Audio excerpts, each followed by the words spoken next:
BR9 TV Telugu news channel కు స్వాగతం. సంగారెడ్డి జిల్లా హాత్నూర మండలంలోని రొయ్యపల్లి గ్రామంలో గ్రామ ప్రాథమిక పాఠశాల భవనం పూర్తిగా నూతనంగా సర్పంచ్గా ఎన్నికైన పోషాగౌడ్ ఆకస్మికంగా పాఠశాలకు విచ్చేశారు. పాఠశాల హెచ్ఎం సార్తో పాఠశాలలో ఉన్న సమస్యలను తెలుసుకొని సర్పంచ్ అంతరం పోషాగౌడ్ పాఠశాలకు సంబంధించిన ఏ పనైనా నా సొంత నిధులతో చేస్తానని పాఠశాల యాజమాన్యానికి హామీ ఇచ్చారు. పాఠశాలకు పెయింటింగ్ కావాలని హెచ్ఎం సార్ సర్పంచ్ గారితో విన్నవించారు.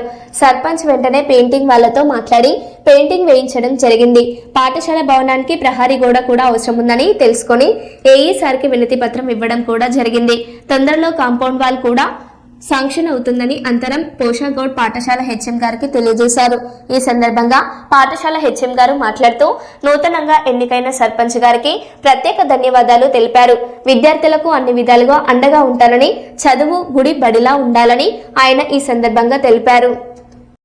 మండలం రొయ్యపల్లి గ్రామంలో ప్రాథమిక పాఠశాల ఉపాధ్యాయునిగా పనిచేస్తున్నాను.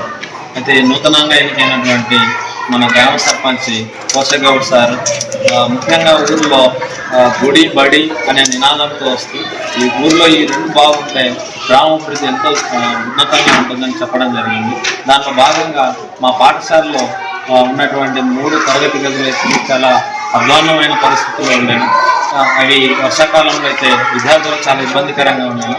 ఈ విషయాన్ని నేను సర్పంచ్ గారి దృష్టికి తీసుకెళ్ళినప్పుడు సారు ఎంతో అత్యుత్త ఉత్సాహం అనొచ్చు, దాన్ని సారు ఆలోచనలతో ఈ బడిని బాగు చేయాలనే ఉద్దేశంతో ముందుగా ప్రస్తుతానికైతే ఈ భవన నిర్మాణాన్ని సరిచేసుకుందాం ఉన్నదానిలోని అలానే ప్రహారీ గోడ లేని పరిస్థితి గమనించి ఆ ప్రహారీ గోడలు కూడా మన ఏఈ సార్తో మాట్లాడి దాన్ని కూడా శాంక్షన్ చేయించడం జరిగింది.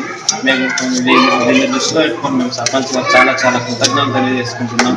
అది నా విషయమే కాదు, గ్రామ ప్రజలకు కూడా ఇది ఎంతో ఉన్నతమైన మంచి విషయం అని తెలియజేసుకుంటాం.